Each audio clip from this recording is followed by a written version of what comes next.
Kining adultery mao ni ang number one na kontra sa kaminyoon. Nya tungod ni ining adultery nga atong labanan na himong legal ang divorce. Nahimo sang legal ang abortion sa kasagaran sa mga nasod tungod kay mag-adultery, mamabdos man wa agdamha niya wa sa timing mahibaw-an unya nga ang amahan kabit di ay i-abort na lang. Nya kining kuan, kining adultery nga naa sa atong 10 commandments, tanan gid ni nga sexual activities nga wa gitugot sa Ginoo. Maoy ni cover ba kanang you shall not commit adultery, ni cover na siya sa tanang sexual activities nga wa gitugot sa Ginoo, sama sa homosexual activities, premarital sex, ana. Mao na nga dako kay nig scope nya si Kristo mihatag nato karon og mga kaning explanation asa gyud abot ning adultery. Dili ra di ay ang adultery sa words and actions, hasta di ay sa huna-huna. Kay kung words and actions murag kasagaran exempted ming mga pare, kay di man kay may musulti ana. Pero kung moabot na sunahuna, murag number one tingali ni awa. O na sa hunahuna nga naman kay kining atong hunahuna mao ni ang sinugdanan nga puy-an sa yawa. Ngilingian na imong tupad ina kumusta imong hunahuna wa yawa. Ano ba hunahuna nimo ba? Ay usahay buutan kay tagnaong pero yawanon kay taghunahuna. Kana deng moingon tang bad thoughts o evil thoughts. Nya kani siyang maong hunahuna nga dautan equivalent ra day na siya sa aktual nga buhat. Muna kanang uban moingon wa man ko magpatay padre, pero siyang hunahuna gasige ingon may ratag matay kay, may ratag matay ka. Ana wa na nakapatay na kana. Mao ra sa nang divorce. Mao na nga si Kristo gi-emphasize kiniya nakaron kanus aman i-allow sa Ginoo ang pagpakigbulag sa balaod ni Moises tungod sa ilang hard-headedness niya. Ang mga bana man sa una mo'y authority, basta mosuwat ang bana og sulat pagpakigbulag buwag na sila. Pero si Kristo naghisgot og gawas kon nagluib ang asawa na nagluib. Pero wasat gibutan gawas kung nagluib ang bana. Alkansim ning asawa ni.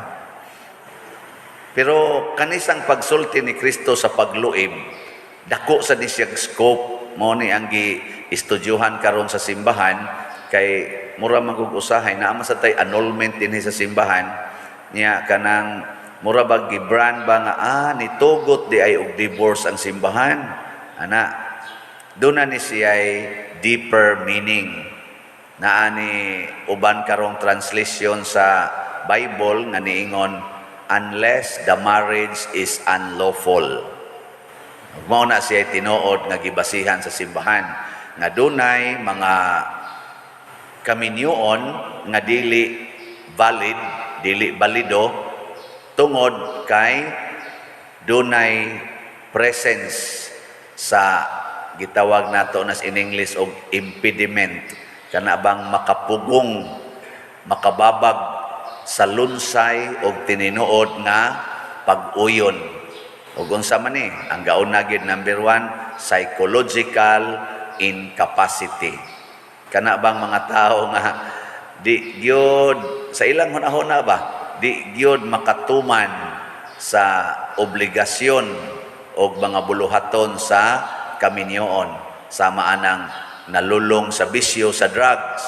Ang drug addict din amang ginani mo matudluan nya mao nay magbinyo, automatic invalid ang marriage, labi na gyud og maproven nga nadaot ang iyang utok sa drugs.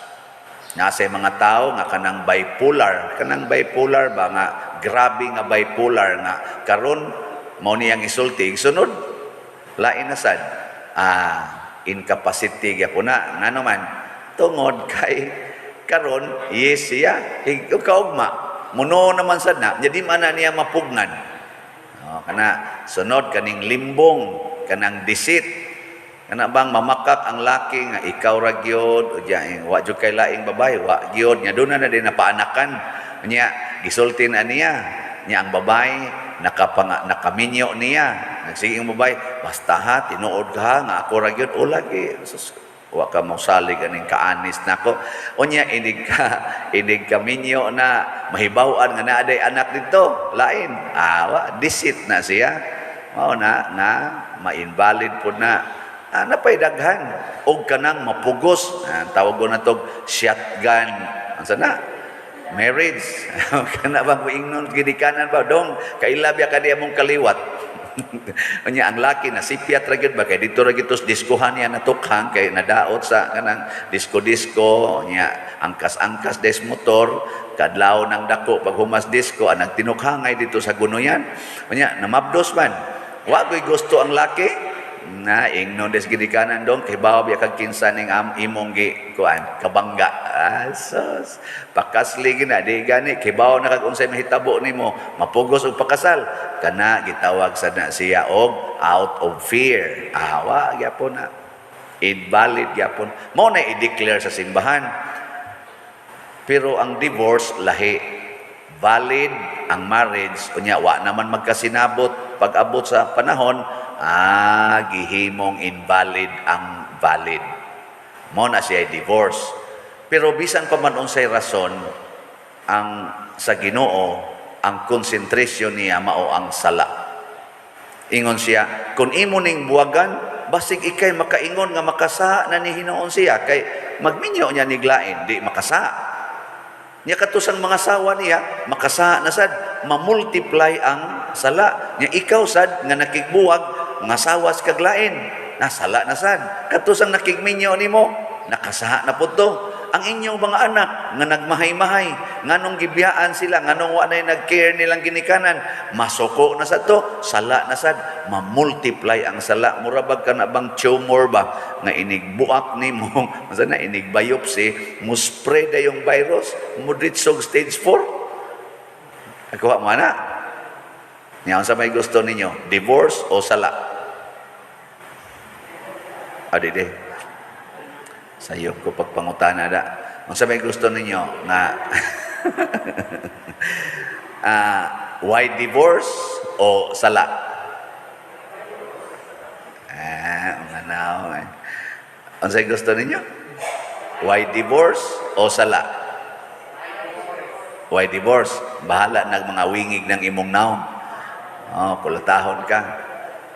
Sa unang pagbasa, si Elias nakaingos Ginoo, Lord, ikaw biagi akong gialagaran. Pero ang tanang tao karon sa Israel ni kontra na nimo. Ang tanan nimo mga propeta nga kauban nako ilang gipamatay. Ako na lang usa na hibilin. Ila sa kung gustong patyon. Dunay panahon sa kaminyoon nga murag ikaw na lang usa ang naningkamot nga magpabilin nga lig-on ang inyong kaminyoon. Di ba na ingon na, sus Father, lisod kaayo. Ako na lang nag-effort gyud to save our marriage. Wa na ginay pakialam ng yawaan na. Yang saman, mupadayon o dili? Tubag. Kana bang ikaw na lang gyud, murag ikaw na lang gyud naghunahuna nga I will save this marriage. Unya ang uban, ang imong bana o ang imong asawa, tuwa pa tuyang yang bisyo wa na gyud pakialam. Ang saman, padayon dili. Si Elias muaksyon na sa doon tag give up. Ingon din Ginoo, hoy, ay pagtago diha, ay pagmukmok diha. Kanaog ngadtos katawhan. Kanaog ngadto. Nya ingon dayon, unsa may akong buhaton? Sunda lang ko. Sa ato pa, ang Ginoo maoy nagbuot unsay buhaton. Siya dihugi ni si Kuan aron mahimong hari sa Syria, dihugi ni si Kuan aron mahimong hari sa Israel, dihugi ni si Kuan aron mahimong propeta. Ang Ginoo na aday say solusyon. Mao na ang gustos Ginoo, bisag mura na lang ikaw maoy naas kaminyo o ninyo nga nag-effort, do not give up. Mo nang do natay panultihon sa or panaads kaminyo o na kita naman kamo ba naamoy panaads kaminyo on anong maapil man ko, di ba kani slip of the tongue, no? Kanang kamo naamoy panaads kaminyo on nga nagingon sa kasakit og sa kalipay, sa kahamugaway o sa kapitos, sa sakit o sa maayong panglawas, hangtod ang kamatayon mubulag kanato. O, di ba? Panahon sa kalipay, siguro man kung kuyog na nimo imong bana or imong asawa. Pero inig-abot sa kasakit, di na mo kuyog nimo. Kasagaran, kinsa may kuyog nimo? Ang Ginoo. Don't worry, ang Ginoo mo ay kuyog nimo. Panahon sa kahamugaway ay kuyog gina nimo. Og daghan kag kwarta, kuyog gina, mura gina siyag alimatok magsigi ginag sikit nimo. Tan-awag wa nay kwarta, mobuwag na nimo. Kinsa may kuyog nimo? Sa kapitos ang Ginoo. Blessed are you who are poor. Di ba? Sa panahon nga may kaglawas, healthy kayo ka, nindot kayo mong relasyon. Tanawag masakit ka, di ba? Usahay, singhaga na lang ka, biya-biyaan na ka, asawa paralyzed, niya ang bana 28 anyos pa, niya ang asawa 27 na paralyzed, oy, kusog pa kayo activity, nga to ang may dili paralyzed, silingan, hugot pa kay gaangay, arigyo ka aring nahiwi ng baba, nagaana na dire, sige na lang kag limpyo, to say humot dito. Anya, ang sa imong buhaton, o nasakit na ka, nya biya-biyaan pagyog ka, ayaw pagbahay, ang Ginoo kuyog nimo, I was sick and you care for me. Di ba? Ano mo man mo mutuo sa akong explanation? Basta buti Ginoo, ayaw paghimog desisyon nga makapahimuwag nimo nako, bisa na lang sa imong hunahuna, ayaw buwag nako. Kita maoy dili mag-divorce. Nya kun ang Ginoo uban kanato, ang tanan mahimo. If God is with us, who can be against us? If God is with us, nothing is impossible. Di ba? Muna kinibitarong atong kahimtang, daghan na kayong krisis sa kalibutan, daghan na kayong mga kuyaw nga mga predictions tungod aning gubat, tungod aning global warming, tungod aning mga virus, daghan kayo.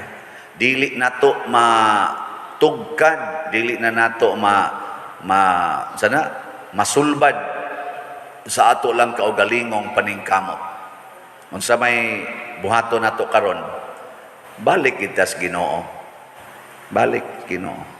Ingnang Ginoo Lord, kuyog ta. Tudloi ko unsay angayng buhaton. Ano?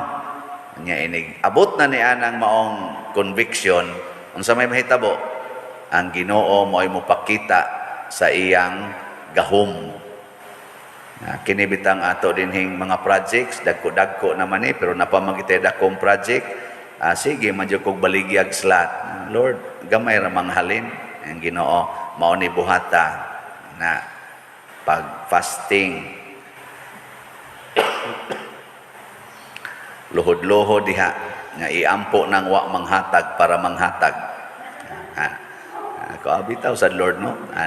Ampo-ampo sa ko para sa mga wa manghatag nga manghatag na unta. Nay mga anhi din padiroy makonsensya mo sa tanang imong gisulti. Naku ayaw ka konsensya, kinahanglan malipayon kang muhatag, dili kay murag na konsensya kay ug wa nay mo pa konsensya nimo di sato pa din ka muhatag. Gahapon halina na sa tag 165 ka slots. Di ba? Pakpak na. Atong total halin mitongtong na sa 7,021 slots na. Di ba nindot kayo? Nya ako man tong gisugdag ihap sugod atong mga Martes. Ang katong muhatag sugod Martes, ako tong ipon nga murag inyo tong pahalipay sa akong pagkapari nga mosaulog nako sa akong 18th year karong June 22. So gikan atong Martes hangtod June 22, Miyerkules di ay sugod Miyerkules hangtod June 22, akong iphona nga inyo nang pahalipay nako. Di man ko mo gasto. So akong iphon nanay 297 ka slots nga inyong pahalipay nako. Di salamat kayo. Malangit na mo ani. Labi na gyud mahimo ning 18,000 ka slots ang mahalin inig ka abot 22 pastilan. Mura gyud mo pwede na mo mga matay tanan. Nga naman, tungod kay dako ng timaan nga nakighiusa kas Ginoo. O kitang tanan, mamalit kita aning slot kay ako mapalit man sad ko ani, ako masang suwayan og 18 ka slots akong paliton hangtod karong 22. Ya, 5 pa man to akong napalit. Basin pa diay na ay mosunod aning mapalit gihapon. Di ato ning suwayan. Unya, unsa may mahitabo? Dunay nindot nga buhaton ang Ginoo taliwa sa bati nga sitwasyon. Si Elias giilisa ni Eliseo og si Eliseo mao nay nakapalambo og balik sa nasod sa Israel. Unya ang pagkabati pagyud kaayo giilisa na sad og bag-ong propeta og hari nga mao si Kristo, og si Kristo na mao'y mi pakuyanap sa tibuok kalibutan unsaon paghigugma ang Ginoo niabot na dinhi sa San Vicente Ferrer Paris Liloan. Layo man kay to Jerusalem, kamo giting ni kisa may nakaadto nyo Jerusalem be. Taas ang kamot. Wala pa. Nay duha. Ako nakaadto na sad ko didto. Tulo ra mi kabuok, pero ang pagtuo dugay na kay niabot dinhi. Pila na ni katuig dinhi Liloan niabot ang pagtuo? 500 years na. Di ba? Sa ato pa ang Ginoo nagimo itong kuyog bisan pag imposible mahimong posible. Muna sa kaminyoon sad siguro gyud nga ang imong kuyog Ginoo, dili lang ang imong asawa, di lang ang imong bana. Napayuban mo ingon nga sus di pa lang tungod sa mga anak pader. Ang anak na nimo mo'y rason nganong mopuyo ka.